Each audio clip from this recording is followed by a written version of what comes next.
Lord,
there is a longing only you can feel, a raging tempest only you can still. My soul is thirsting for you, oh my God. Lord, quench my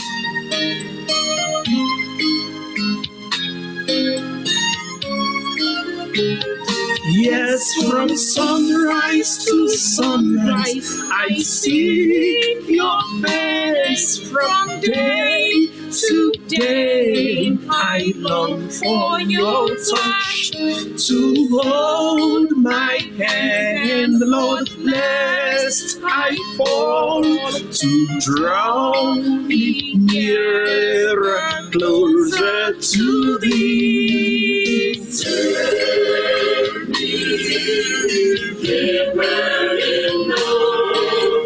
Jesus, take me deeper in love.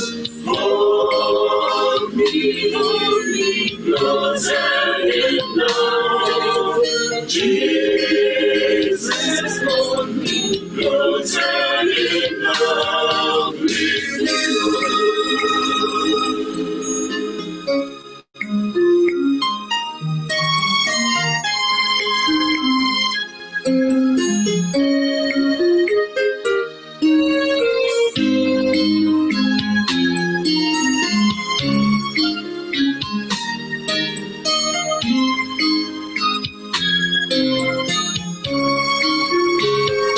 In your love is found great faithfulness. Your love is filled with hope and peace. Your love is filled with compassion and joy. Oh, teach me, Lord, to love you back. Take me deeper in love. Jesus, take me deeper in love. Hold me closer in love. Jesus, hold me closer in love with you.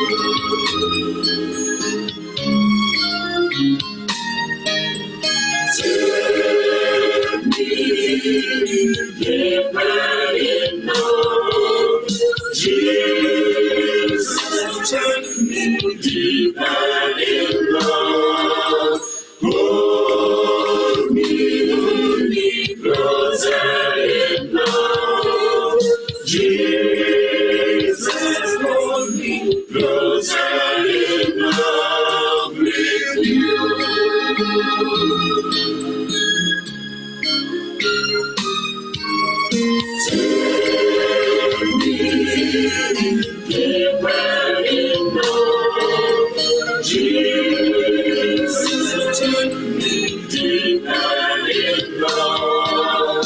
Hold me closer in love.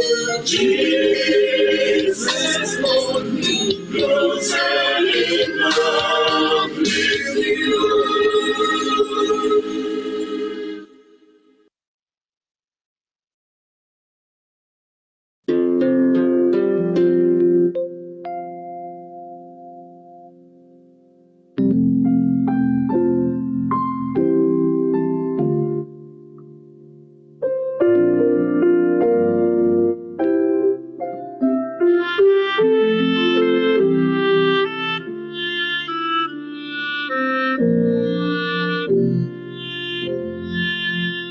Will you come and follow me if I but call your name?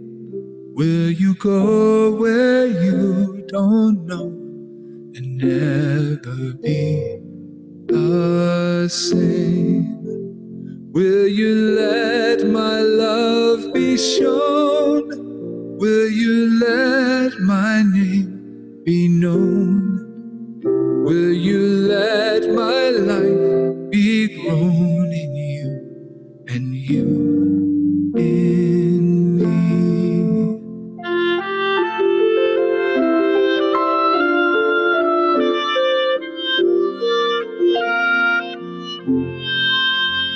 Will you leave yourself behind if I but call your name? Will you care for cruel and kind and never be the same? Will you risk the hostile stare? Should your life attract or scare? Will you let me answer prayer in you and you in me?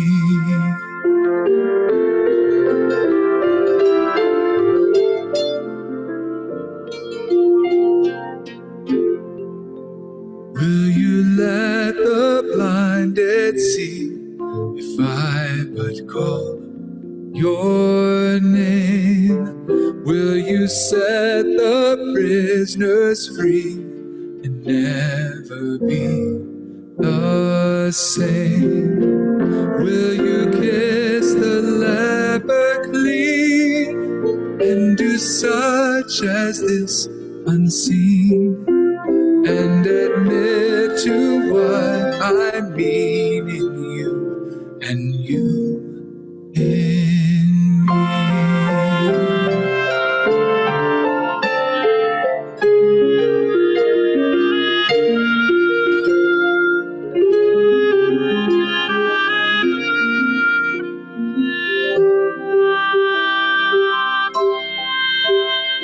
Lord, your summons echoes true when you but call my name. Let me turn and follow you and never be the same. In your company I'll go where your love and footsteps show us all move and live and grow in you and you in me.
I but call your name, will you go where you don't know and never be the same? Will you let my love be shown? Will you let my name be known? Will you let my life be grown in you and you in me?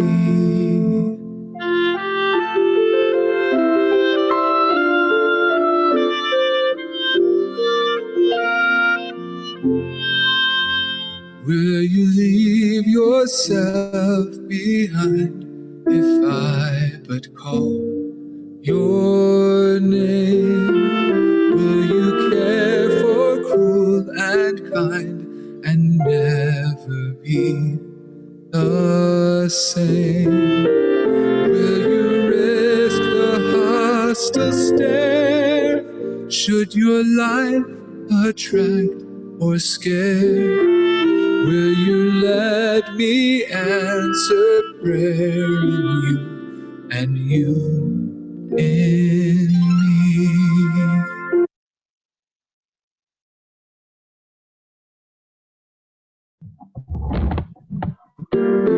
Hello. Hello, good evening, everyone. Sorry, can you hear me? Yes, we can hear you. Good evening. All right. Okay. Yes, I can hear you. Good evening. Okay, good evening, sir. Okay, I'll just call on who do I call? Just anyone. Can any volunteer take the opening prayer, please?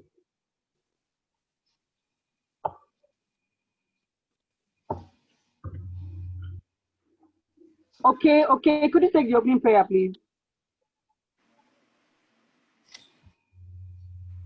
Okay, good evening. Good evening. Good evening. Okay. Good evening.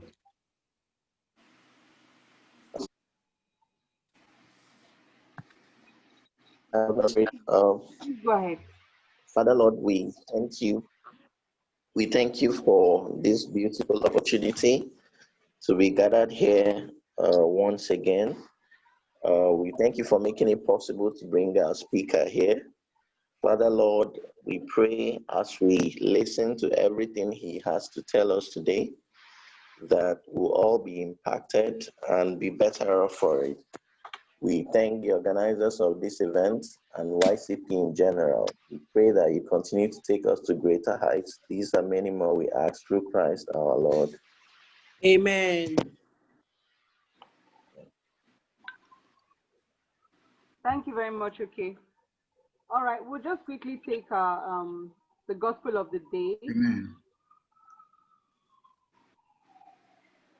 Okay, so the gospel is taken from Luke chapter 6, verse 20 to 26.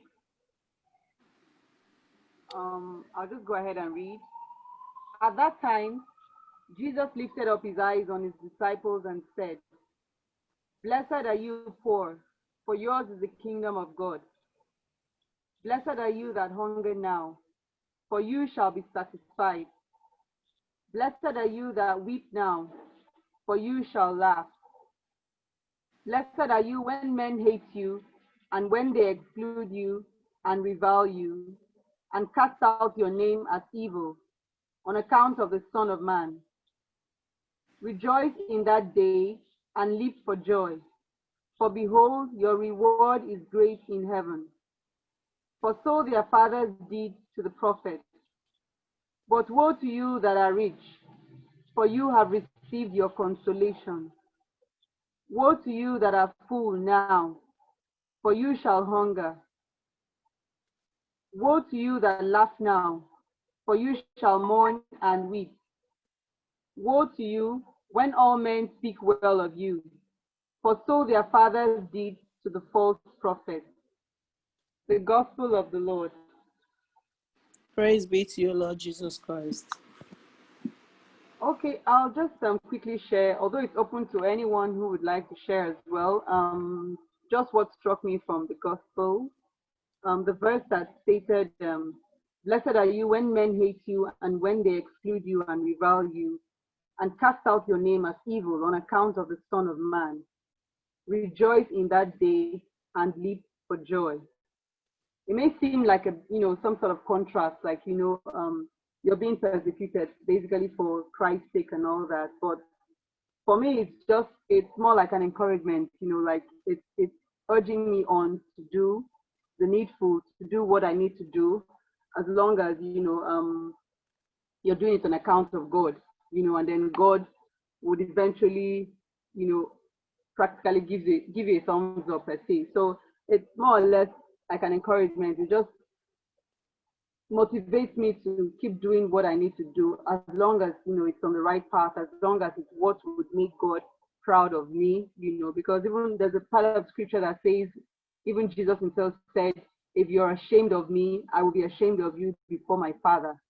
So it just goes to show that as Christians or as Catholics, that we need to pay attention to, our lifestyle, what we do, that would eventually please God, and in the end, would hear the right words coming to my kingdom. So yes, even though in this world, on this earth, in this country, as tough as it may be or it may seem, we're facing trials, we're facing all sorts. But at the end of the day, we're encouraged to do what we need to do, what will make God proud of us, what will make God say, okay, yes, like he said, rejoice and leap for joy, that your reward is in heaven. So I think that's what keeps me going, basically. And then, it's more or less like, how one can, at some point, it just goes to strengthen one's faith. Like, you're sure you're doing what is right, and in the end, you would receive your reward. So that was the part that struck me in the gospel. I'll just leave it open now for anyone who would like to share, whether it's today's gospel or first reading or anything from the reading over the course of the week. Is there anything that struck you? Anyone would like to share?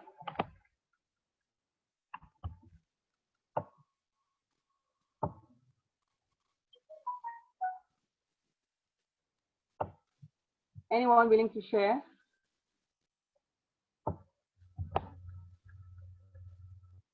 Okay, if there's no one, I guess I'll pass it on to the professional directorate so they can take over.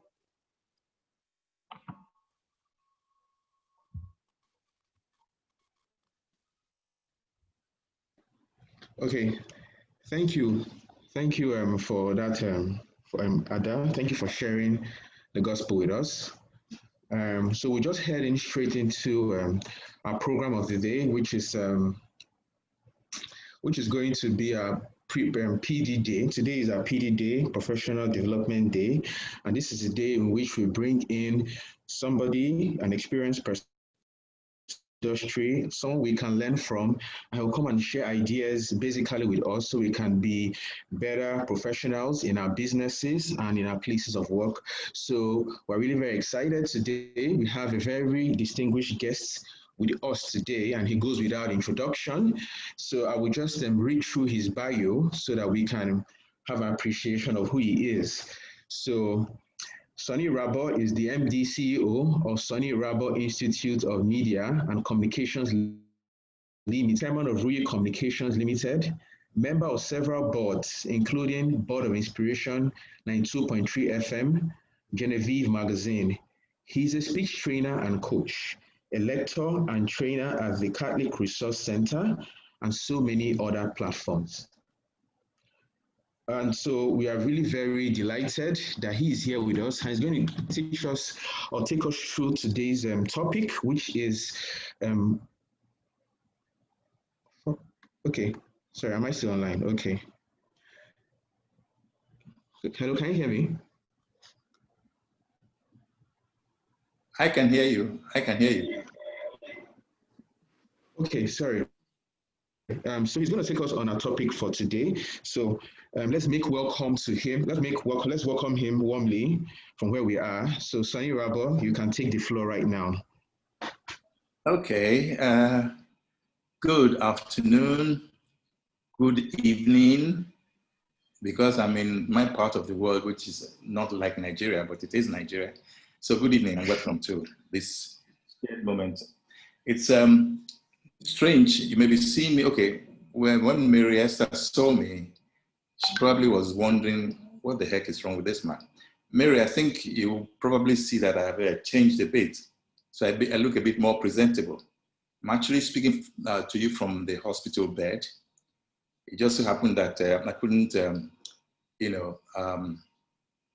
control what happened to me. So I'm under observation and I'll be out of here by Friday. So I said, I cannot fail you. And so far it's been good, thanks to God.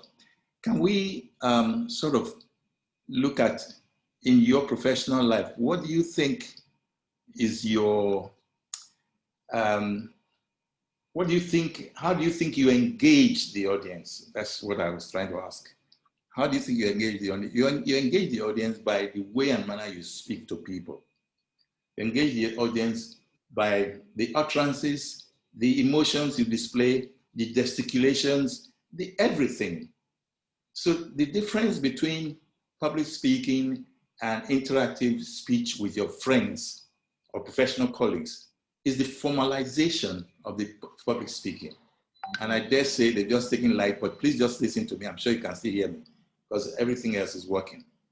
So I'm going to try to share to you today the whole essence of the gift of speech. You know, when you say gift of speech, it is because that's what God has endowed us with. One of the greatest tools of communication is the ability to talk with your mouth, with the sound of your voice. And then every other thing comes to bear with the amount of emotions, body language, non-verbal and verbal, communication that would therefore convey the message to the person, to the audience, as it were. And the truth is, there are many different types of public speaking. You see, you have people who probably just believe that I'm an orator, so I can speak well. Okay, fine. Speaking well could be one thing, but sending the message across well is another. The choice of language you apply is yet another. And then, of course, the mood with which you convey your message is yet another. What is that mood? Let me start with the mood. If you are in a bad mood and you want to talk to your audience, or to even one or two persons, they will immediately sense that you're not in a good mood. If you're in a jovial mood, it's the same, perception that they will adopt. So this guy is not serious.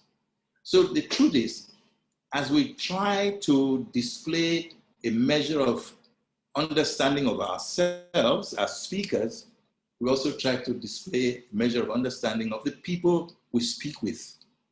We want to be sure that the people we are talking to, like I'm talking to you now, I'm talking to young Catholic professionals.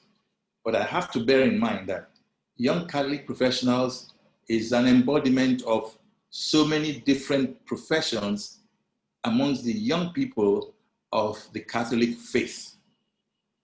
So now, if I then move from that point to say, okay, Mr. Soni Irabor, you were asked to come and speak to the young Catholic professionals on public speaking. When Mary Esther and I spoke, I asked a few questions and she guided me. So therefore, I had to now try to put in perspective the way and manner I should present this, this talk. For example, if I need to talk to a medical doctor, there are two things, or even three things I probably would bear in mind. He's a consultant, he's a medical practitioner, and he also will possess convincing and empathic language, that will make whoever he's dealing with, his patient as it were, believe in him, see in him a ray of hope that the measure of what he's trying to do will take him out of his sickness zone. They say this is, the ease that has been dislocated is actually disease, okay? And then that came into perspective when I was discussing with some people many years ago. I'm applying it now because I'm using a medical doctor as an example. What about a politician? Politician comes to you and he's there to promise you heaven and earth, knowing fully well that he may or may not fulfill the promise. You see, it's not exactly the same. However, it depends on which country you are in. The way a politician behaves, the way he speaks, and all of that will all come to bear, and people will now judge him by what they say, put your mouth where your money is, or put your money where your mouth is. Okay?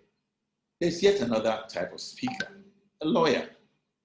A lawyer in the courtroom will apply enough energy to display the amount of knowledge he possesses to defend a case or an individual. This energy comes from acute research. He must understand the case. He must know who he's dealing with, whether he's a platonic liar or a desperate person or an innocent person.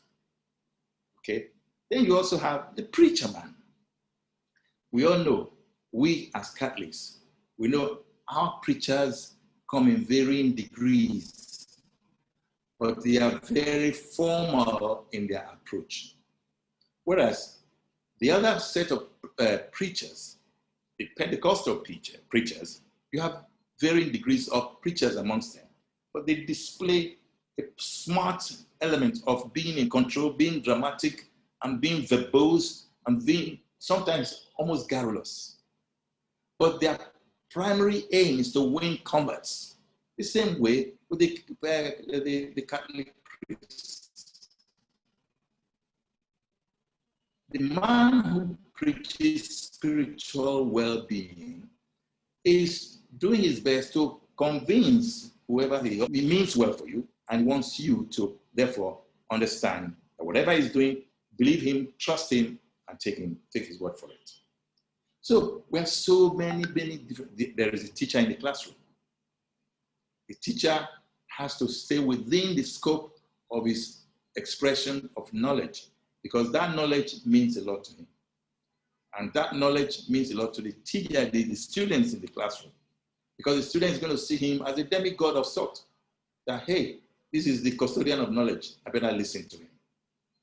Hello, guys. Are you all there? Can you hear me? Yes, we can hear you. Sir. Hello? Yeah, we can hear you. Yes, we can. Yeah, because Yes, we can. Yeah. Okay.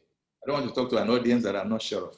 Okay. Well, those of you can see the video. I've put a video, sorry, not a video, a slide on the platform from my own side. I've shared my screen, and I'm hoping that you'll be able to look at it and see it. But I'm reading from another slide, which is completely different from the one I'm going to share with you, because I want you to understand that based on the brief I got, we're going to try to look at the basic elements of who the real speaker is.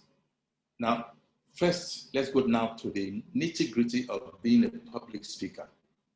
First, the speaker, as I said at the beginning, is one who uses his voice to convey a message. All right. Now, what that speaker then does is he also makes it a point that this message must be understood by the audience. Okay. So, sorry, I'll have to be taking a drink as I go along because I get winded easily.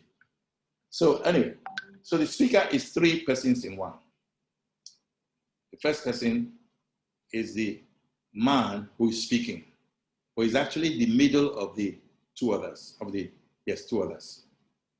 You have the writer or the author of the message, and then you have the speaker, and then you have the listener. But now, I'm the speaker. You are the listener. But I'm also the author of what I'm conveying to you.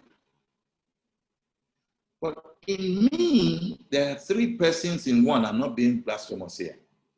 Just giving you a clear understanding of what the speaker does. Now, the speaker is sharing knowledge with you.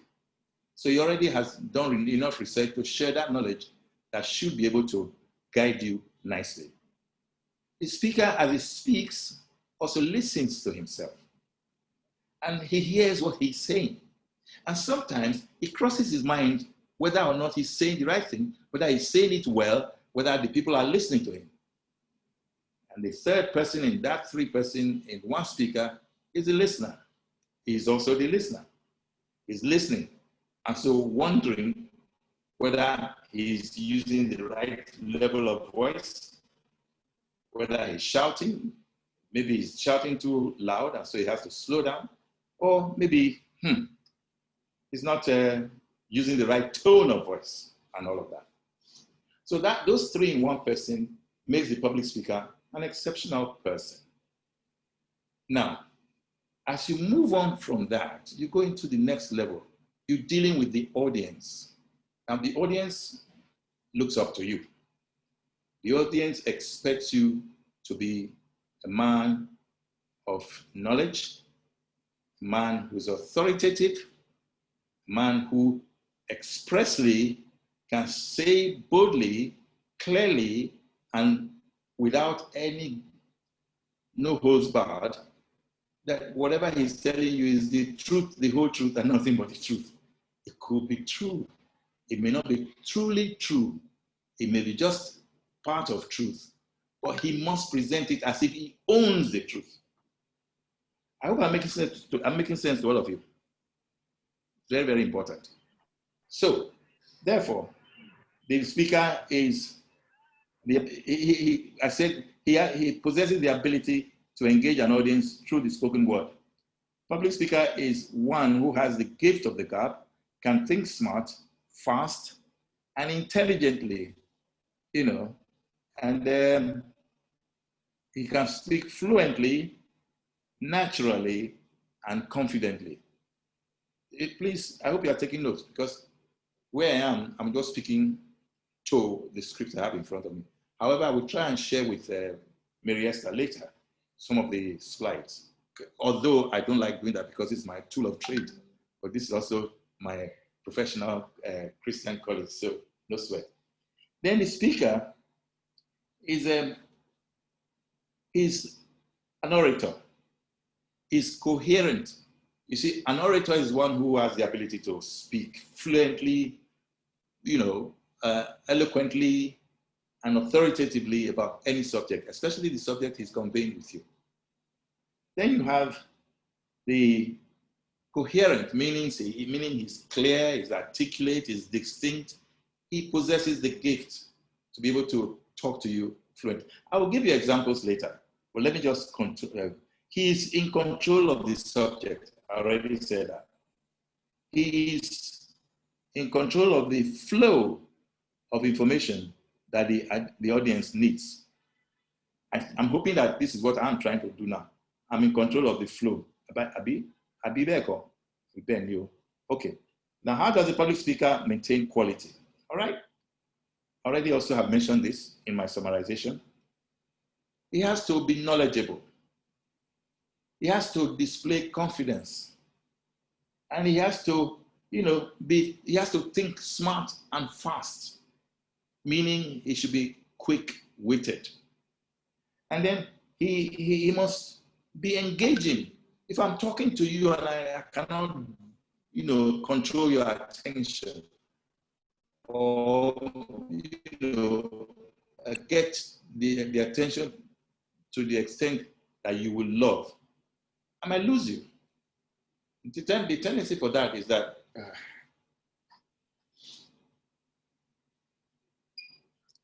sorry about that. When I lose you, it means I'm distracting, or somebody has distracted you in such a way that I could not hold your attention. And if I cannot hold your attention, then why am I speaking to you?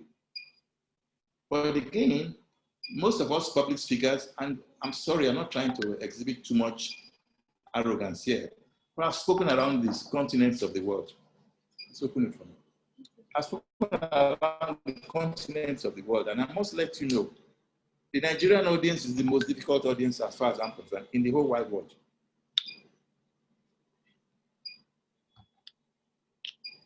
So I needed breath. Thank you. So why am I saying that? Because when an opera singer is in an auditorium and a Nigerian is there, the tendency is for the Nigerian to go and answer a phone call or even go to whisper to the next person. I don't know why, but somehow the majority of Nigerian audience or audiences do not possess the self-effacing importance of listening, and just listening for listening's sake, for understanding's sake, and for the fact that little distractions should come in between. And this in itself distracts the speaker. Okay. So therefore, you have to understand the fact that many speakers, they tend to say, oh, Nigerians are this, Nigerians are that, but they cannot do it without Nigerians because Nigerians are very knowledgeable people. They just have a little flaws here and there, but so are the rest of the world around the world. So it's no big deal. But the fact is that you, the speaker, must be able to engage your audience. You must arrest his attention. An attention span of any audience, well, we've been minimizing it used to be 17 minutes more than 50 years ago. It became 10 minutes. And I can tell you now, attention span with social media and everything, it's not up to 2 minutes. If you're in an audience of about 100 people and they are in a live audience hall and you want to get people paying attention to you, 50% of the audience may be distracted. Some may be reading the smartphone. Some may be chatting away. Some may just drift in their minds. So all this you must bear in mind, but let me tell you, and I must warn you here, do not let those things affect you, because if it does affect you, you are punishing yourself. You must not punish yourself to the point of ludicrous, misadventure. Sorry, I cannot blow too much English. Then I have said it earlier that you should be very articulate, meaning be distinct, be clear in thoughts and words, and just have the fluency of your message. And let it be in sequence, in logical formation, so that things will move very well. Then you should have a good presence of mind. What does presence of mind mean? Well, presence of mind means that as a person, you are following what you are saying. You are also following how the audience is receiving it. And therefore, you are largely in control of the mood of the moment because the attention is on you, the speaker. And if the attention is on you, the speaker, there's nothing you can do except make sure you stay focused. Make sure you are in charge of the moment. And that goes a long way because it helps you in dealing with the situation elegantly. We talk about stage presence sometimes, but it's very, very important. Let's go to the next segment now. What I mean by stage presence is your appearance. Let me give you a mundane example.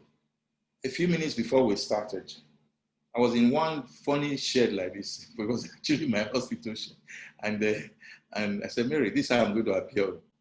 The tone of her voice immediately warned me that, Soni, I hope you're not going to display this arrogance that you are trying to. So I said, no way. And I went to check my box because I just rushed here. And only to see that, I still had a manageable t-shirt. So many of you are not showing your faces. So luckily for me, that's not going to affect me.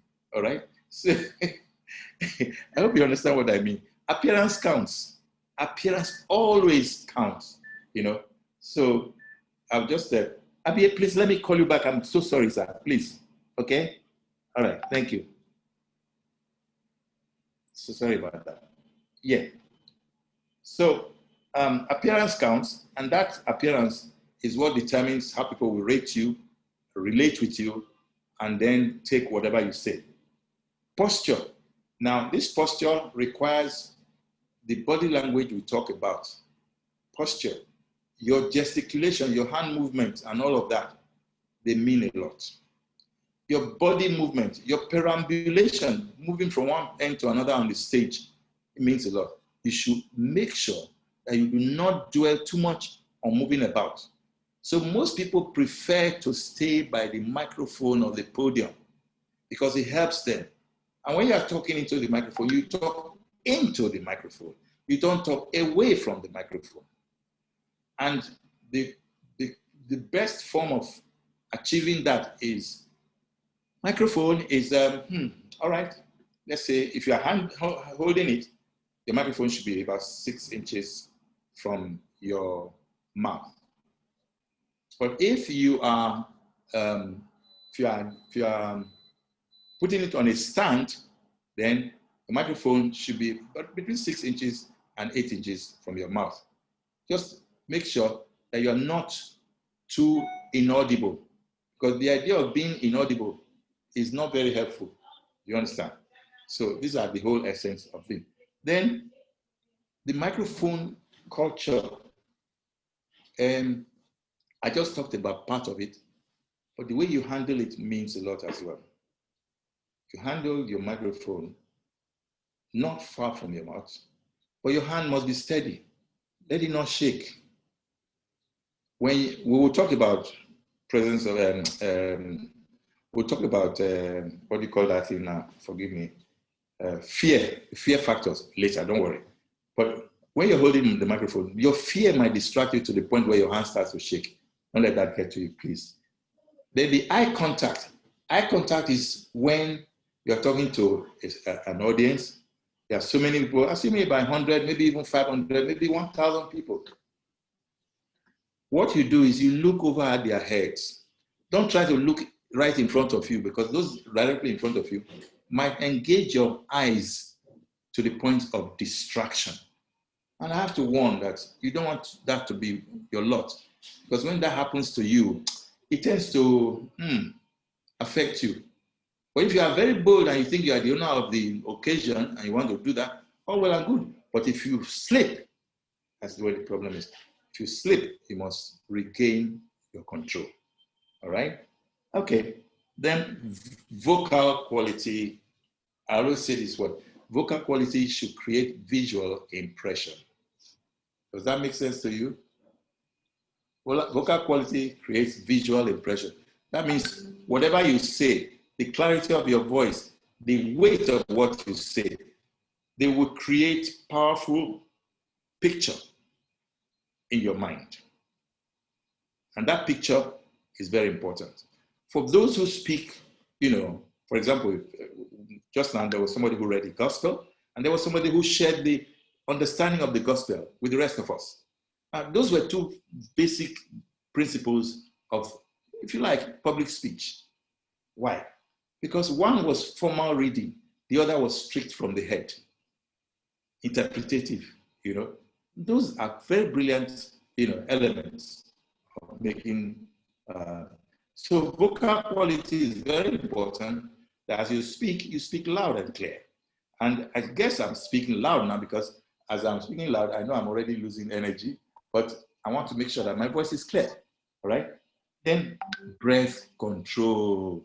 Breath control. Now this is very, very important, because breath control means your ability to, put in words through controlled breathing the sentences that must not change itself.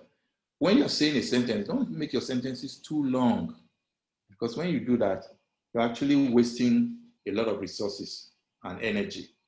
So put the sentences within manageable limits, okay?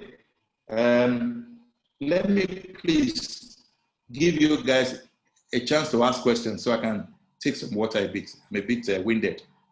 Are you there? Hello? Yes, we're here. Are you guys there? Yes, we are here. Yes, Any yeah. question? I want to take a short. Any question?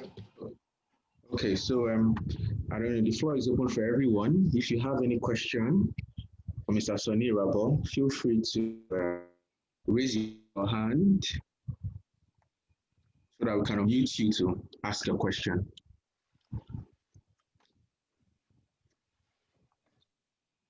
Or you can put your question in the comment section.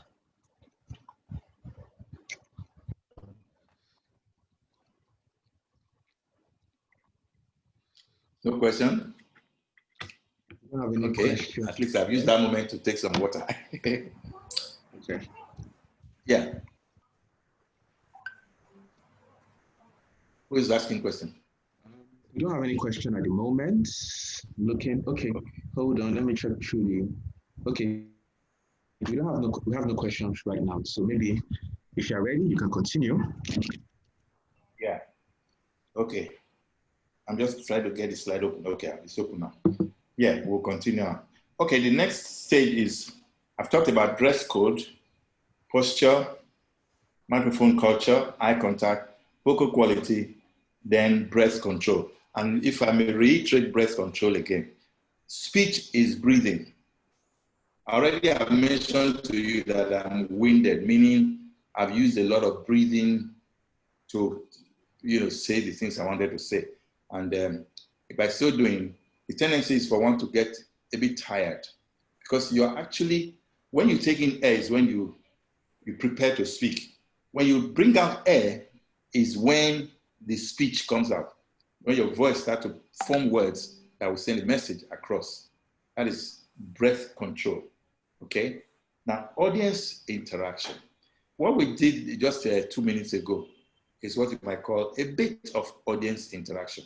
When I said, let me quickly take some water, I did it naturally because, for goodness sake, I'm a human being now. If my saliva is dry in my mouth, I have to take some water, right? So I can fuel up a bit. I can take a bit of petrol and energize and then come back to you and talk. So, and I said, anybody, any question? The moderator now said, okay, is there anybody in the house who has any question? Raise your hand, blah, blah, blah. And then, of course, there was no question. All right, I hope you have question at the end, otherwise I go vex for now. But okay, so the next stage is, let me go into verbal and non-verbal communication, because this one is very common with us. But sometimes we don't take it very seriously because we don't know the implication. It's a crucial thing to achieve success when you see how your body is reverencing the words that are coming from your mouth.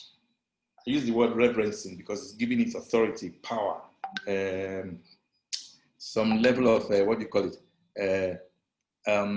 Authority, verification that you are the man who is speaking, you know what you are talking about, and so on and so forth. So let's look at the verbal one. Your organs of speech are in great use. What are your organs of speech? Your mouth is the mouth that has the teeth, the tongue, the lips, the palate, and the glottis, and all of those things. In the thoracic region, down the throat, you have the pharynx, the voice, the vocal cord, and all that. And of course, the nose too, the nasal cavity. Because anything you say, long, L-O-N-G is long in proper English. But Niger will say log. The Benima will say log. But the other people will say long. So the n or the n is nasalization. It comes from the nose. Okay, I just gave a little example there. Then you have mouth cavity, vocal cord, the lungs. The lungs, if you know the diaphragm is the edge of the rib cage from left to right.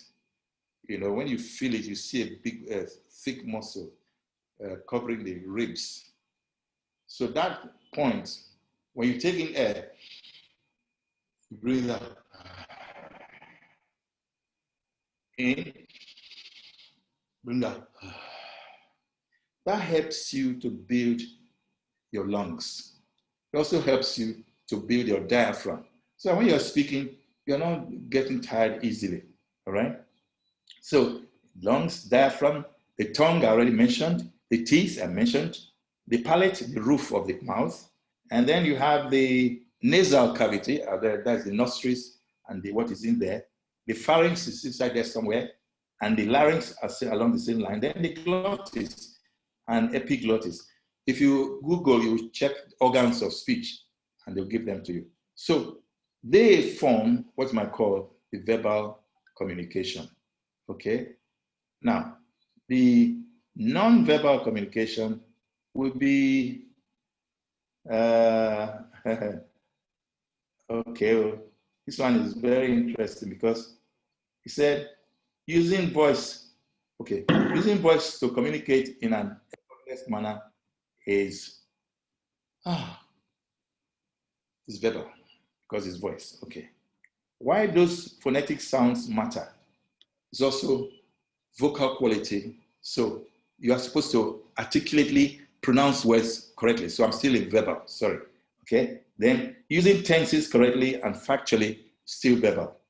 Calling names of people, places, and things correctly, still verbal. Don't call me Sunday when I'm Sonny. You will go and research, for goodness sake. My name is Sonny, you know. And don't say Irabor when I'm Irabor. Go and research how to pronounce my name. Those little things, they help a lot. They go a long way. Then checking and cross-checking facts before opening your mouth.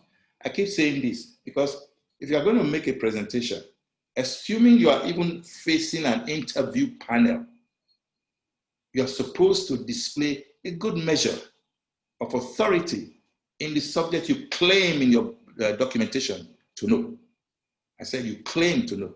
Because when you claim to know something, that means anybody who's going to talk to you will be expecting you to give us stuff. The stuff could be good, bad, ugly, half measure, this or full measure. It doesn't matter. Present it confidently. But if you confidently display ignorance, confident anyway, it's still all right. But God help you, you know, which is why you must do your research very well. Then checking, if you see someone without a smile, give him one of yours.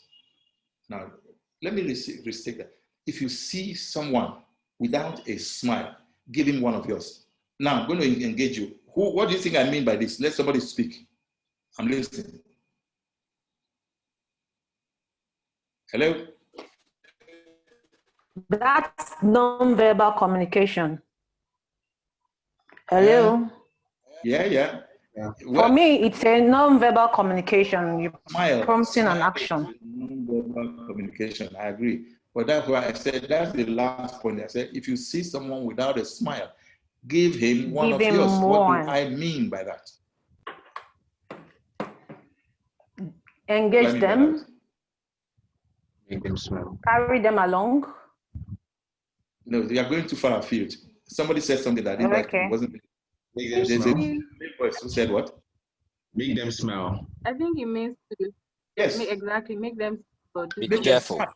Yeah, just be careful towards them. Give him one of yours. What does that mean? To be careful towards them. Smiles are infectious.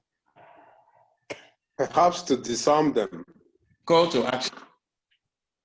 They're infectious. But smiles too also indicate a presence of warmth, you know, comeliness, you know, affection, showing how happy you are and you want to share your happiness through a smile. Okay? So we always say it's very good to smile. It's always good to share a smile. Right? Now we are entering non-verbal communication. Now, if you see someone without a smile, that's where I ended up. Giving one of yours means that you are the one who is trying to remind that person the world is not ended yet. So let's share the world on a happy note, okay? So, all right, then your expression is important when you mount the stage. Your expression is what? Important. How many of you are using, I don't know if you can see my slide, but if you don't, no problem, because I can see many of you are muted and no video. But if you can see my slide, you probably will see that there's a picture there that's showing Obama smiling in front of a podium. This was when he was the president of the United States. I used him because Obama epitomized the essence of effortless public speaking. Am I speaking too much grammar? I'm sure you understand that, right? Effortless public speaking. Obama could talk without reading a script. But the beauty of American presidency is that they will give you those, what do you call them now? Prompters, teleprompters. They are right there in front of you, of him, but you won't see it. But when he's talking, he's reading, but he's talking to everybody. You can see he's looking above the audience because that gives him additional confidence and makes his presentation smooth, factual, believable, confident. And so there's no way you can. The distraction to make him feel sorry for himself is limited.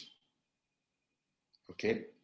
And I had to use that because you're talking about the height of things. I don't want to use just mundane examples, all right? So your expression is important when you mount the stage. That means wear a smile, look confident, dress well. Dress well. Again, our Nigerian audience, I hate to say this, forgive me, but we take too much for granted. We need to be a little bit more serious in the way we present ourselves so that the world can see that, hey, this guy, he's an authority. He knows what he's doing. Because all those, they form the embodiment of the package of how you want to, the message you are giving and how you want to present yourself, giving that same message. Then appearance counts. Whether formal or informal, you should look responsible and respectable. I hope you are getting that. Responsible and respectable. Then you should not over gesticulate, moving your hand too often. I mentioned that earlier. It may distract yourself and your audience. Then also, do not put your hand in your pocket. Oh, many of us like to do that. Oh, it's very rude. Believe it or not, super rude. Unbelievably rude. Don't put your hands in your pocket. But that's where some people used to hide their fear factor. So that fear is not necessary. The problem with that fear, which I'm going to get to later, is that it takes away 50% of your power to deliver the goods without distraction. 50%. Because you become afraid, you become conscious, you become worried, you become, your general presence on stage, you think you are there naked and the whole world is watching you. But that's not exactly true, But see, the fear of the unknown is always the biggest problem in everything we do and anything we do, okay?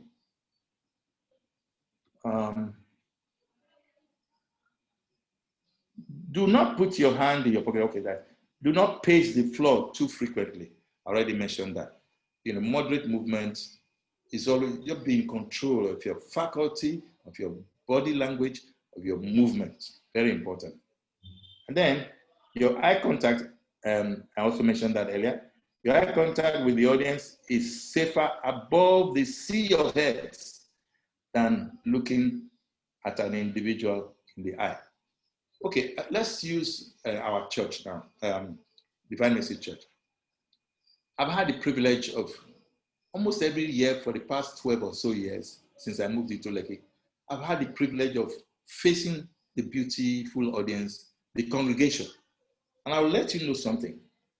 The way you feel when you are in the sanctuary or lectern facing the congregation is different from the way you feel looking at the altar from the floor.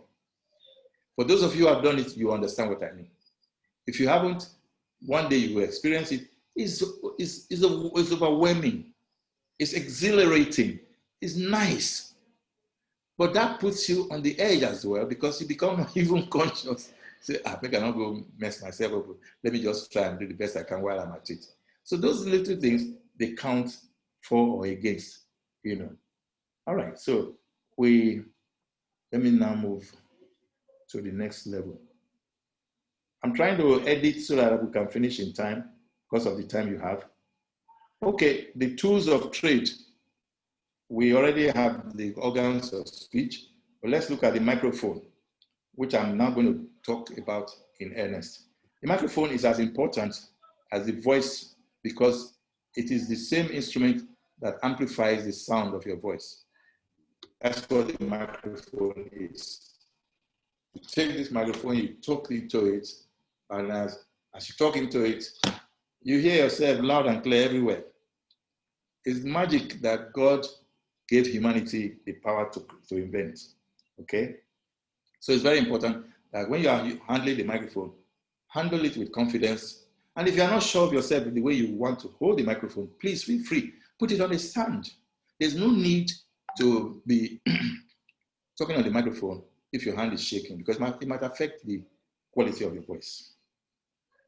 And space between the mouth and microphone, I've already talked about that, is about average of 6 inches. I'm using the old pound system. Project your voice into the microphone. Do not shout into the microphone. The voice is man's best instrument of communication. So, emotional expression, best instrument of emotional expression, which is in a way communication. It is a unique instrument that controls many organs of speech. All right, so now handle the microphone with measured control and respect. Please, it's important that you respect the microphone. Those of us who use it as a profession, sometimes they will just say, Mr. Irabor, you and this is your microphone. But it's true. You can't blame me for it. Somebody was blessed by God to create the microphone and did it very well, okay? All right, the microphone amplifies the sound of your voice, you've been told. So it requires a stable and stress-free way of handling it. Stable and stress-free, which is why I said earlier, if you cannot trust the power of your hand to handle the microphone, put it on a stand, okay? Very important. Then, so handheld mic, you are fully in control of the position of the microphone in your hands. But remember, it should not be more than 6 inches from your mouth. And you are if you are the type that speaks soft, you can bring it a little closer to your mouth. Okay, yes. A mic on a stand is often safer and simpler to manage. So I've dealt with that. Let me go to the next one. So the next one is the voice. And the voice is so powerful. Again, I talked about it earlier. I'm just giving you the elements now. The voice is one of the most important tools of communication for the human being. It has character. Some voices are deep, some are mid-range, some are light. And then you have masculine voice, you have feminine voices. You even have cross-carpet voices where some women sound masculine, some men sound feminine. All those things are just neither here nor there. What's important is the way you use the voice. What you say, how you say it, the vocal quality, the power with which you say it, these things are very important. So it mirrors and expresses different emotions. I said at the beginning that if you're in a bad mood, your voice will expose you. So you can imagine if you're in a happy mood, the same way, your voice will expose you. So try your best, therefore, to endeavor to be happy, to be in a good mood, right? Okay. You have to breathe, so, yeah. Hello? Sorry. What did he say? Oh, you rang the bell. Okay, I'm about to end it. All right, then maybe now let me, because it seems I've done some, we've talked birth control, the audience, and then elements of distraction. Okay, now let's quickly talk about fear factor and distraction. I also mentioned distraction earlier, but please note that you should never be afraid on no account. And no matter the subject matter, no matter the profession, you can do the same thing the same way, but research properly and be in control so that whenever you are going to talk, you talk well, you talk easy, and nobody is going to, castigate you for that. Never ever be afraid to express yourself. Never be afraid to talk with authority and share the knowledge that you possess. It's very, very important, okay? Distractions can come from people using the phone in the audience, can come from light going off. In my speech here just now, light has gone off twice. you know. And it can also come from maybe somebody coming to put a paper in front of you while you are still speaking to say 5 minutes more. Those little things, you must engage yourself in a manner that you can professionally now say, I know that I must not let anybody or anything distract me. So the less distraction you have, the better the control of your elements and the power to give the message nicely and well. All right, types of speech. Let me quickly read this across. There you have written speech, you have unwritten speech, gift of the God, and I gave example, the gospel and the interpretation earlier.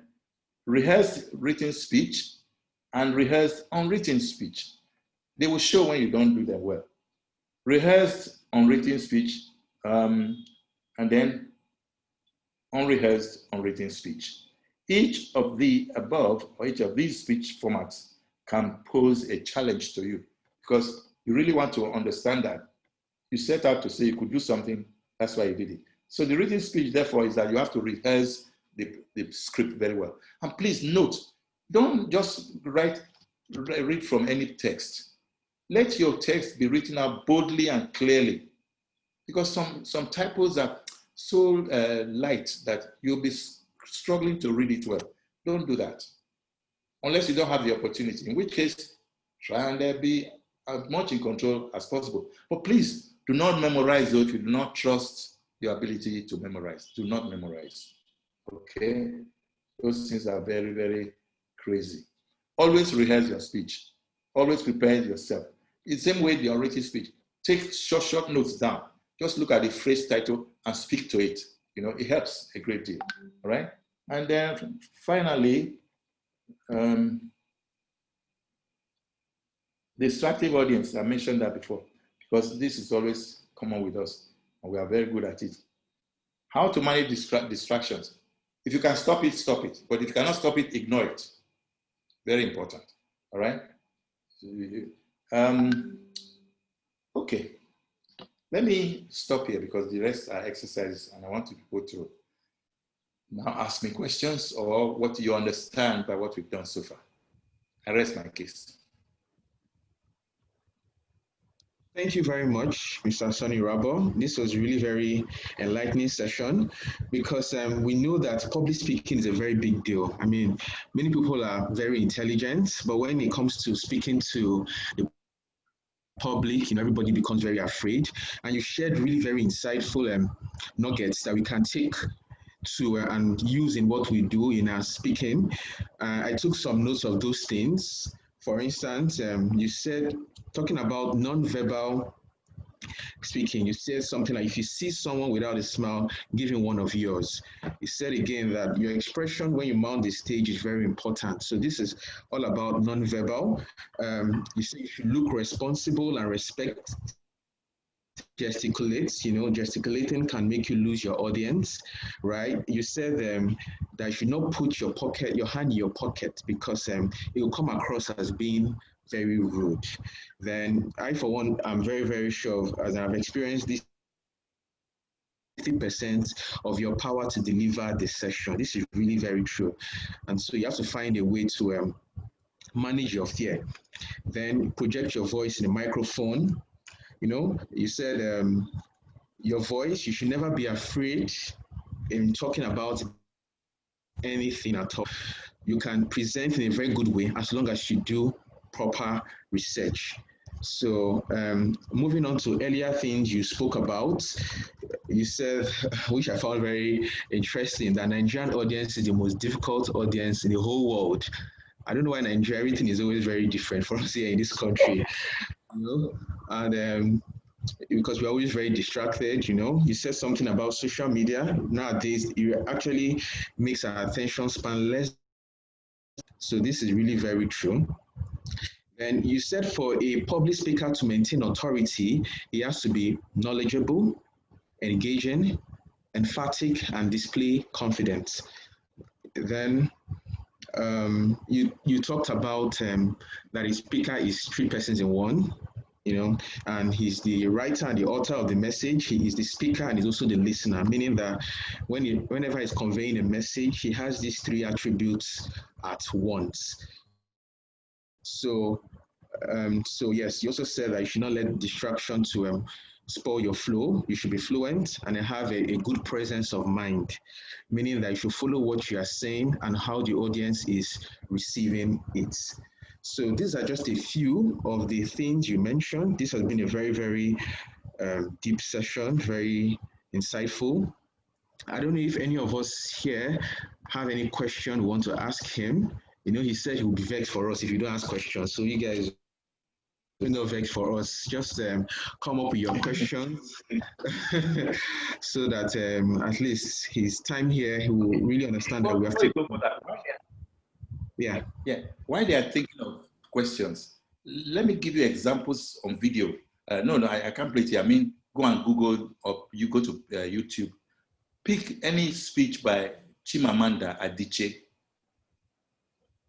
Okay? Chimamanda Adichie. Yes. And then any speech by, President Obama, because, to me, he's a clear example of one of the smartest, free-flowing speakers I've ever known. Then for emotional speeches and powerful rendition from a pastoral point of view. There are two people you should first look at. Martin Luther King, who was a reverend and a political activist. And then also look at, this Nigerian, Matthew Hassan Kuka. Okay. I've given you 4 names, right? Yes, you have. Please look for their speeches. You can get them on YouTube, especially the ones that are well produced. And you understand what I'm talking about. Matthew Hassan Kuka is a fantastic example of a Catholic clergy that speaks off the cuff and knowledgeably. Okay? Martin Luther King is a fantastic example about a man who preaches spirituality and at the same time preaches equal rights and activism without offending you, without mincing words. Then Chimamanda Adichie, fantastic lady, great writer, well-measured, coordinated speech. Check her out. And of course, President Obama. Yeah, go ahead with your question, please. Thank you very much. So the floor is open for questions right now. Everybody, if you have any question, you can just ask your question right away.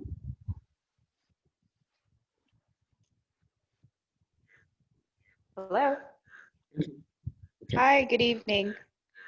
I just wanted to ask what you thought about the effect or impact of practicing in your speech giving ability.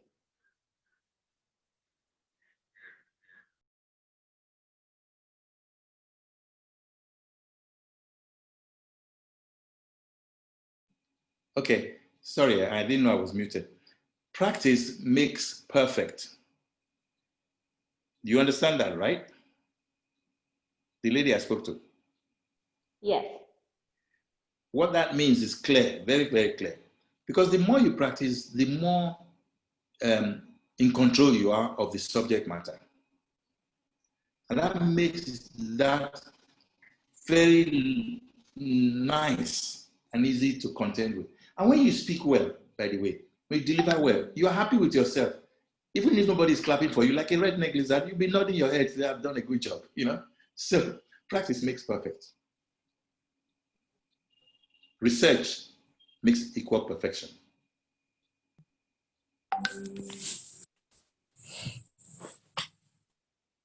Hello. Yeah. Thank you, Zani. Please use the raise hand menu if you're going to ask a question. I will take it in an orderly manner. Please, there was a hand up by Chukudi Hisense. Please go ahead. Okay, good evening, everyone. Evening. First thing first, I appreciate your effort to have given us this talk. Thank you. Now, the first question I have to ask is what key points I want to pass across the audience? And then at that point in time, a distraction may come in. When this distraction comes in, How do you regain the attention of your audience? And then how do you regain your balance to be able to pass that key point across? That is one. Secondly, can you list at least three basic barriers to effective public speaking? How to overcome it? Thank you. How to overcome the barriers to effective public speaking? It's what I've been saying since morning. But anyway, let's start with what was the first question again, please? I want to make sure I get it in proper perspective. Assuming when you're speaking, there's a point in time. Okay, yes. How do you link the audience to pass a very important message across to your audience? Yeah. And there might be a distraction at that point in time. Yeah. Yes. How do you regain the audience attention? Yes. How do you regain your balance to be able to pass the message across? Making sure that you get the key point. Yes, I've heard you. I've heard you. Now, first and foremost, try not to allow any audience to distract you. But if there's a nuisance factor in the audience, because of who I have been over time, I wasn't always like this. I've become so confident that I make a joke of it. I went to give a talk at the University of Ife some 13 years ago, and one guy of, that was the era of, what do you call these people? These hooligans that used to be, can somebody help me? I beg. Cultists. OPC. Cultism, yes, cultism. You know, all those powerful people, the leaders. One came into an audience of about 1,200 people, and just deliberately, in mid-speech where I was talking to the audience, just deliberately walked in and swaggered like an MK Abiola, and they were all hailing him. Ah, God. I didn't know what to do, because here was I, driving all the way from Lagos to Ife, went straight to lecture hall, started talking, and this nonsensical hooligan came and decided to mess me up. So I just begged God, said, please, Lord, in my mind, let me handle this wisely. So he now went and sat down and spread his legs in front of me. But the person sitting in front of him had to move from there out of fear. And he was still talking. I just took my microphone. As he was talking, I put the microphone straight to his mouth. And the mouth went, he said, hey, boys, how you doing? That kind of noise. I suddenly became shocked and looked at me. I said, who do you think you are? He said, sorry. I said, shut up.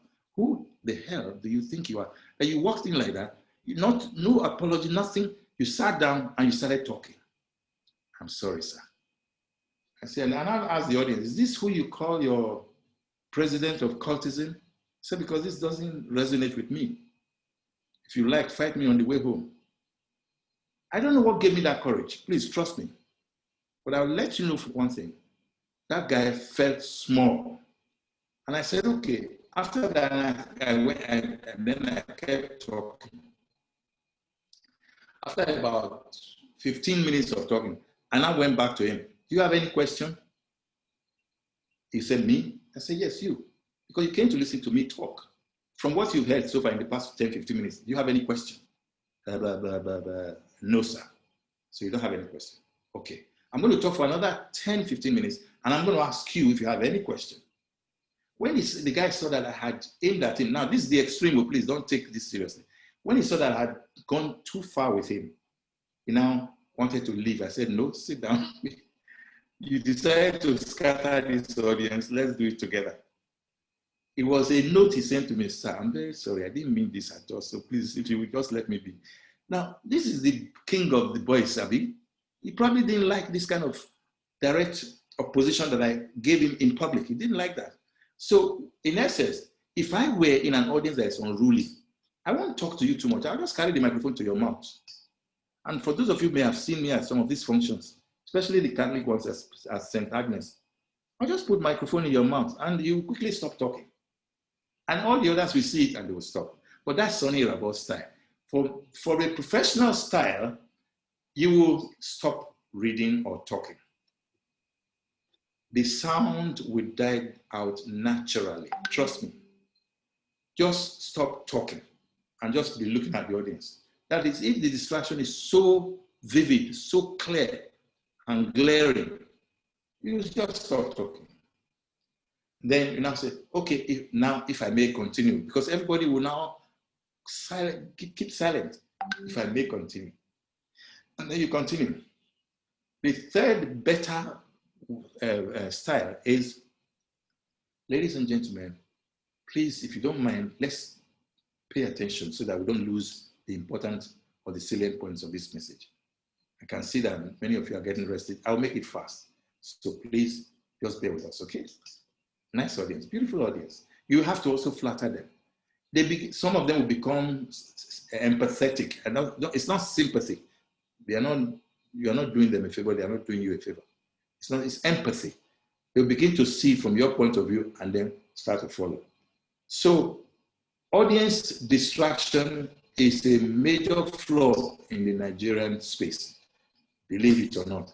But we are constantly addressing it so we can see how. Again, another one, please, let me quickly say this. Mind you that it is important to lay the ground rules before you start speaking. Part of the ground rules is when you now say, ladies and gentlemen, this speech is for 10 minutes and I intend to make the best of it. I will crave your indulgence that you cooperate with me so that you can hear what I have to say and we can both get away with something that is fantastic. Is that a deal? They will now say, oh, yes, go ahead. You understand? So, did you see the elements I have given? But that's from Gospel according to Soni Irabor. Now, the next question, I think if I remember correctly, sorry, I'm not writing down. So, what's your last question? The barriers to effective. Hello? Hello? Barriers to effective public speaking. Yeah, I heard you. Yes, you're right. Public speaking. Yeah. Okay. The first barrier is lack of preparation. The second barrier is do not be an authority in what you don't know how to do. The third is fear factor. Do not be afraid for nothing. For goodness sake, what are you afraid of? The worst fear is the fear of fear. Write that down, all of you. The worst fear is the fear of fear. And the rider is this: if you worry, you die. If you don't worry, you will still die. So why worry? Do you see the extreme examples I'm giving? Don't give grounds for fear to dominate what should normally be your reasonable faculty. You are a man who has, or a woman or lady who has something to offer the people. Go ahead and do it to the best of your ability. It's very important. Third one, or fourth, practice makes perfect. Practice. But don't practice to the point that you become afraid. Say, hey, have I done enough? Oh my God, how am I going to do it? Or if your boyfriend is in the audience, hey, why is he here now? I won't be able to speak well. That's rubbish. Once you're on stage, you're on your own. See it as that and make sure that's the case. Avoid any element that will drag you down. There's no need for that. Speak into your microphone very well so that it can be heard loud and clear. Speak with authority. Understand the audience you are dealing with. And by the way, a little bit of joke or lightheartedness is also nice. So there's nothing wrong with that at all. It's good to be, if you have a small joke, not long, short joke, if you know it, because they say break the ice. You can use that to break the ice. You can engage the audience, you can banter with them, and that would be nice. You can recognize people who you know are authorities that you feel can give you a little mileage of maybe 10 seconds of respite. I see Monsieur Pascal Mweziapu, you're welcome, Monsieur. I see Paris Pastoral Council Chairman, you're welcome, sir. But anyway, the subject here today is you talk about it, and then you now move on to the next level. I don't know if I answered your question. Thank you very much, Uncle Soni. You did. We have a couple of hands and questions pouring in, so we'll try to make take them very quickly so that we can let you go. Let them make the questions short and sharp, so I can answer short and sharp. Thank you. So I have a hand up from Cynthia. Please go ahead. Hi, Cynthia. Okay, hi, Uncle Soni. Good evening. Thank you for this presentation. I was just going to ask what your position was on the topic of fillers doing speeches. I see that, and I just did one, sorry. I see that Obama does quite a bit. I don't know if it's because he's a stammerer, but I know that there are some pundits that would say fillers are not very professional, but I still see a lot of very good orators use them. So I just want to know what your position is on fillers. Thank you. You know, you use the word just now, I said pundits. Yeah? Yeah? Yes, I did. All right. What does it mean to you? Pundit. Why did you use it? Pundit. So they assume that they are experts in... There are so many fake motivational speakers, experts in public speaking. Look, my dear, let's not go that way. Just follow the rules. Do the best you can while you're at it. Speech prompters are the best form of saving your space. You just, look, what if you're a stammerer? All right, let's even leave stammering, because stammerers still speak anyway. What if you just need a moment to take a breath?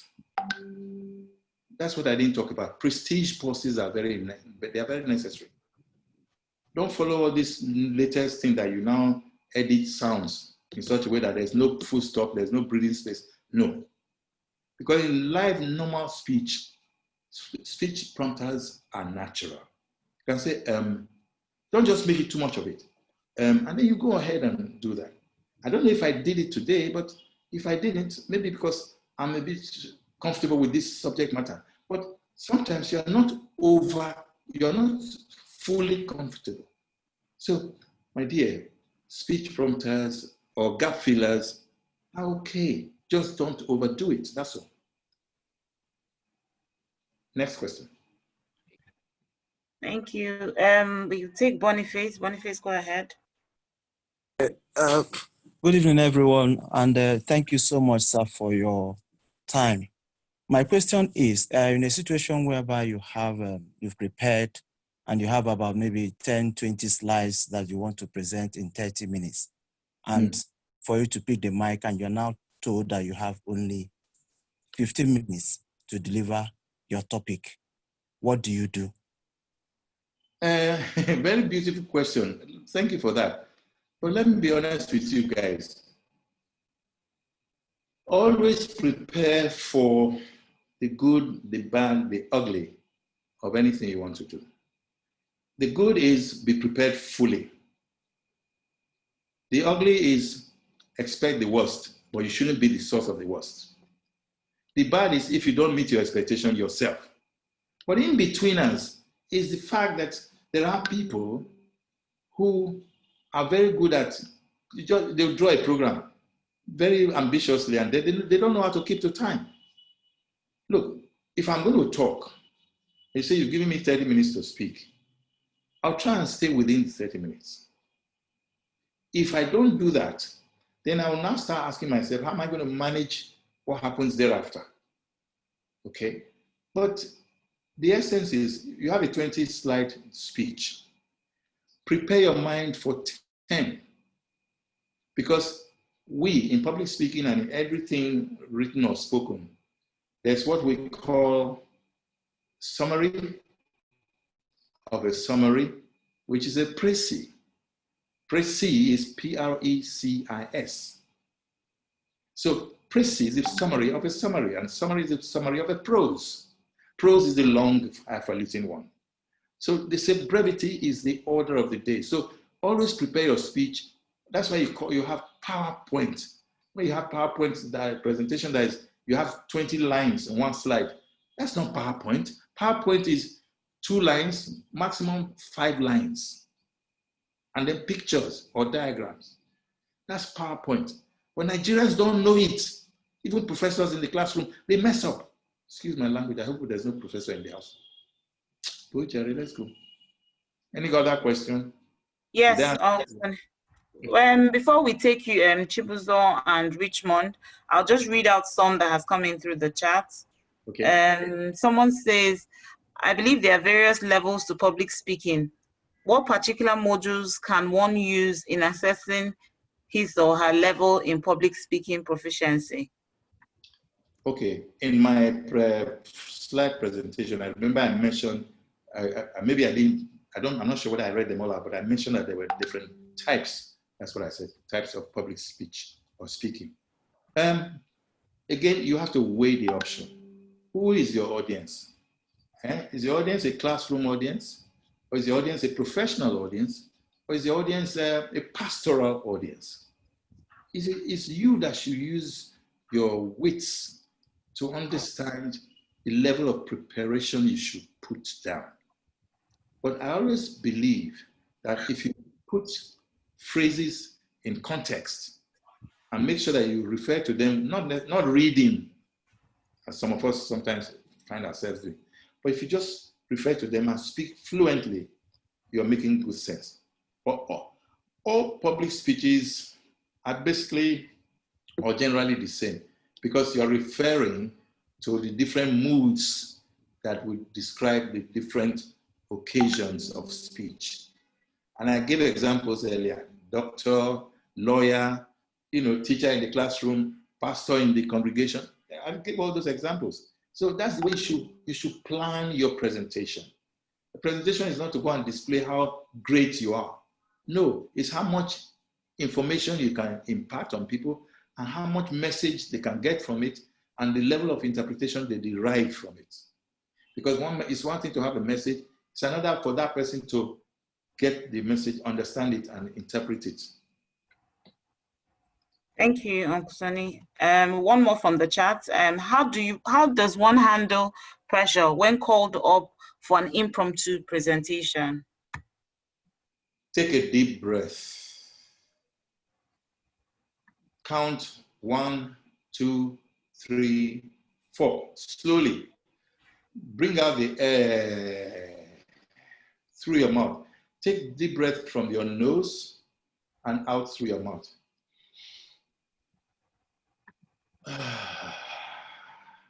When you do that, you cannot do it now as I'm talking to you. When you do that, you feel a sensation of relief. That helps you in reducing the fear factor. Okay? It's very important that you must endeavor to be in control of your emotions. Do not be afraid, because when you are afraid, the necessity to start losing the self-esteem and the control becomes an issue, and that's not, you don't deserve that. So it's not everybody who is capable of speaking very well. But at the same time, you have to also know that it's not everybody that that even when he can speak very well, that would deliver very well anyway. It's all spread around like that. Do you think Buhari has time to speak to you like Ganifa Ome used to speak? Or like who else? Or the man from Kenya who's what's that man's name? Is it Lumumba? You know, the way he speaks like he's singing. It's a style of speech. It's not necessary. Just be factual and just be straightforward and be eloquent. Eloquent. Eloquent. As I said, I will share this slide with Mary Esther. And please, Mary Esther, send me all the questions that were in the chat room. I hope I also get the recording of this one. Yeah, who's the last question? I saw. Actually, it's not the last. There's still 2 more hands, but the last one in the chat was, how does one make public speaking a profession? Also, can everyone be a public speaker effectively? Is public speaking a gift, or can it be acquired? So how does one make public speaking a profession? And then can everyone be a public speaker? Is it a gift, or can it be acquired? How do you make it a profession? Go to school now. Come to Soni Irabor Institute of Media and Communications, and we teach you how to make a profession out of it. How did you become a doctor? How did the Reverend Father become a priest? You have to get trained for it. You cannot be a professional when you don't have the gift of the gab, you don't have the wherewithal in knowledge. You know, I'm not going to deceive you and say, go and start practicing how to speak publicly. You have to learn it. That means that you must, even if from learning from home, even go to internet and get all those public speaking, but be careful because they are the ones that will give you the wrong advice. I'm sorry to say, some of them, somebody already hinted at that just now. So we must make an effort to, whatever you do, do it well. What is worth doing at all is worth doing well. That means research, research, research. Train, train, train.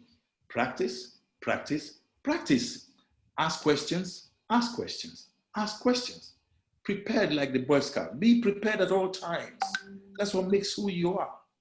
You are prepared, and so people will respect you for your knowledge. They will respect you for your confidence. They will respect you for your gift of the God, your ability to flow eloquently. All right, what's the other question? Thank you. We would take Chibuzo next. Yeah. Chibuzo, can you unmute yourself and ask your question?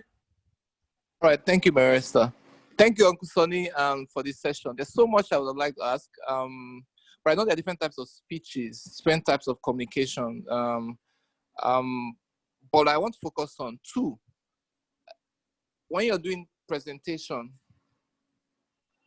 hello, am I still on? Yeah, sure. Okay, so when you're doing a presentation slide, what would be your suggestion in terms of, do you face the slide? Do you face the audience? How, yeah, so how do you do that? Then secondly, these days. No. Let's take it one at a time. Okay. Boy, I'm on sick bed now. When you have slide, let the slide be there. Then they put a podium where you have the copy of the slide so you can face the audience. So as the audience is looking at the slide, you are looking at the copy on the podium. Do you understand what I'm saying? Yes. Yeah, simple. That's the answer to your question. I see people going to stand, and if you want to use the pointer, which is the red, infrared there, listen, and you want to do that, okay, fine. You can then put the podium on the one side, the screen is in the middle of the stage, and then you can, from your angle, point to the correct, place of the list, and that's it. Okay, people say you shouldn't repeat what's already on the slide, or some people make the mistake of just reading out the slide. What would be your suggestion? Those who read out the slides are non-starters. And we are all guilty of it when you are not prepared. Okay. So in order not to read the slides, be prepared for it. In fact, one way you can play is when you're reading from the podium, because you're not facing the slide, they won't know that you're reading it. But it's foolish to be reading everything anyway. Use catchphrases, which is why PowerPoint, one find out the meaning of PowerPoint is not the number of lines on the slide, it's the key points. That's why it's called PowerPoint. Okay. All right. So finally, these days, most meetings, presentations, whether to clients or to investors, are usually via Zoom or Microsoft Teams. What are your tips for making a very good presentation? Because most times people have to, want to have an echo. Can you hear me? Are you hearing me? Can I continue? Should I go? What's the best way to do that? They didn't do proper preparation. Okay. If you want to join a Zoom, you must join at least from 15 minutes to the hour it begins. Everybody will flow to join there, and that helps you a lot better.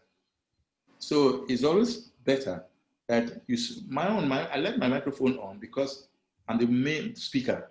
That's why, but I've seen that almost everybody has his microphone off. That means you already learned how to play the game.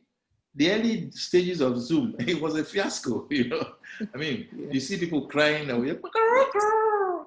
some cock or children crying in the bathroom. All those things are just strange elements. But then people are getting smarter and better. So I had to use my video and my whatever because I wanted people to see my expressions as I talked about them. Okay? So very good question, really. Thank you. Is Richmond Ideho? Is his hand is still up? No. Okay. Any other question? Richmond? Yes. Good evening, sir. Good evening, everybody, and thank you for the presentation. Just a quick one, and my question is particularly relevant when you are having a training, you are making presentations for training, and then how do you cope with intervening questions which could affect your timing for such presentation? And then distractions that could come from it coming. You've mentioned that you could ignore such distraction, but sometimes you could have questions that could come from one of those late comers, so to say, that could then maybe take you back in your presentation and could affect your time, and you could start rushing up. You may say, okay, let's push the questions to the end of the class or the end of the presentation. Sometimes that may not help. You may not be able to tackle all the questions. So how do you reconcile or cope with such situations? Let me just start by telling you and the 55 others here, don't make your questions so long. When you are asking me a question, you're almost answering it for me. How do you expect me to answer you properly? Richmond. So you see the first mistake we must not make. We should not make our questions too long. Straight to the point. PowerPoint. Now, reconciling distractions. I hope I got you right. That's another fear. When the question is too long, you might start losing the essence of the question. Okay, I want to believe that you meant that those who distract you, how do you engage them? How do you correct them and take control of the talk? Okay, let's start by putting the ground rule. I mentioned ground rule in my presentation some time ago. It's very important that there should be minimum distraction. And those who come late, if the question was asked before and they are now coming to ask it again, I'll just say, sorry, the question was asked before you came and I don't have enough time to address it. So please refer to, and then they will go to that. It might sound rude, but for goodness sake, I have a time control, right? You told me if my time is limited, yeah? So that's the issue. However, if I have enough time, I will summarize the reply I gave to the first question, unless it is fundamentally different from the past question. It might be similar, but fundamentally different. Then I can take time to, answer it, but I should not answer it too verbosely. I will just go to the nitty-gritty of the answer.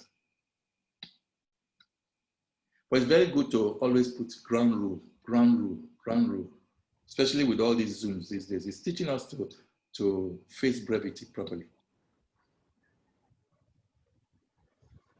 Okay, does that answer your question, Richmond? Thank you very much. Okay. Okay, all right. In the absence of any, there are no further questions, no hands raised in the group. I think we've taken all the questions right now. So in the absence of that, I will hand over to Mary Esther. She's going to do the vote of thanks, before we dismiss. So Mary Esther, please, the floor is all yours.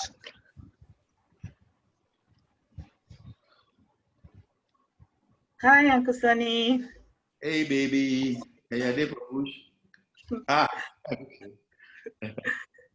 Uncle Soni, where do I start from? I mean, from the thank you. They've called me to say thank you. So I'm on behalf of the entire YCP, and this message is actually straight from our hearts. What some people don't know here today is that this session should have happened a long time ago, even before the pandemic and all of that. Uncle Soni said to me, I explained what I wanted to achieve, or what we wanted to achieve with this. And Uncle Soni said, oh, I have an institute. They should come there. I have the facilities. So this session was supposed to be twofold. So as we've had the practical session, there's supposed to be the the theory session. There's supposed to be a practical session. I remember, I think it was Chibzo and I, we came to your facility, we went around, you showed us the whole place, and, you know, we're making all that plan. If we had known that today would be like this, or that in a few months' time, there'll be a pandemic and that wouldn't happen, we probably should have acted immediately. You gave us that opportunity. I'm just saying this for the benefit of all the other people who are our members who don't know this, to show that when we approached you, you not only accepted to do this, you've accepted for a long time, you gave everything. And I know that this is, I know I have a small idea what it costs to use your facility, but you were going to do it for us. Even when I said the numbers might not fit, you were going to rearrange things just to make sure that we get there. And we do not take it for granted. YCP loves you, YCP appreciates you. We're very, very honored. We called you. In fact, when I started the meeting, you were the first person to join. And it just speaks about your professionalism. When you told me that you were not feeling too well, I said, Uncle Soni, we need to cancel this session. But you said, no, don't worry, we'll do it. I'll just try not to get my doctor upset. And, you know, I thought you were joking. I didn't realize until this evening I came and I saw that you were still, you know, in the hospital and your sick bed and all that. But, you know, the strength that you showed, and there were a few times you had to pause for breath, you had to take water, and you had to do all of these things. All I just saw in all of that was love. All of this is coming from a place of love. You're one person that I admire so much. Every time I interact with you, you know, it's such a privilege. You exude so much humility. You're so grounded, you know, in spite of all of your accomplishments, your exposure and everything. You are exactly the kind of person that we want to be as professionals. We want to a situation whereby when we get to that point, we look back at the career we've had or the life we've led as Catholic or Christian professionals to say, you know, this is what we should do. And one of the things about all of this, or why I'm saying all of this, put it in context, is more important than going forward or climbing up is the ability to look back and, you know, give a hand to the people coming behind. Tonight, you have given us a hand. You have always given us a hand, but I mean, I think to just publicly say it now, that you have always called. Having said this, you are already part of the YCP network. You know, we would call on you again and again. And it's not because we're Oliver Twist. It's because we love you, we cherish you, and we appreciate how you have given to us. And as you have watered us, we pray also that the Almighty Lord waters you. Thank you for everything that you do. We see your work. We follow you on several media platforms, and we see how you try to, you know, propagate Christ and just general morality in the work that you do. We would occasionally require some kind of coaching or sponsorship or, you know, mentorship and things along those lines. Please, when we call on you, please answer us like you have answered us today. And this is deeply from all of our hearts. We truly, truly appreciate you. Watching this video, it didn't even seem like you were not feeling well. As you started, I was a bit worried. I kept shifting in my chair. But, you know, as you got into it and it became all relaxed and everything, I was like, thank God. This is God. This is the Holy Spirit coming here to take control. So thank you so much. I don't want to say too much. I know you need to leave now. So on behalf of YCP, everybody who has attended from far and wide, guests on this call, we say a big, big thank you to our Uncle Soni. Thank you, sir. God bless you all, and I wish you the very best. The sky is the limit for all of you. Never, ever be shy about anything. Just keep clearing, researching, and moving forward. God bless you. Thank you. Thank you, sir. Thank you very much. I would like the recording in your spare time. Okay, sure. Thank you. So thank you, sir. Bye-bye now. Thank you. Thank you. Bye. Bye. So we've come to the end of this session. Thank everybody. Thank you all for attending. I hope you learned a lot like I did. We'll go ahead and close. You know, I don't know if there's any announcement from anyone. Do you have any We'll announcement? hand over to the president to continue with the rest of the meeting. Okay, so Ada, the floor is all yours. Continue the meeting. Okay. Okay, thank you very much, PD team. We appreciate the effort. Thanks everyone for joining the call. But always remember we have just a few minutes, to chit chat and talk about stuff. So please feel free to stay on even after we close. But just before we say our closing prayer, I just want to announce that for YCPNs in Divine Mercy, even though, yeah, I know we have some other people on the call, but we put out a message in the group. So I expect, we expect to have some feedback, to give some support to some of our members who are kind of struggling. So let any of the ESCOs know, and then we'll get back to you. So just before the closing prayer, can I just ask if there's anyone that is joining us for this meeting for the first time? If you can show by raising your hand, somebody will reach out to you privately to get your details. But in the interim, you could just say a few words to us. If you have 1 or 2 words to say, we will be glad to hear you. So please, I can see Ogechi Obiodu. Sorry about my pronunciation. Yes, please.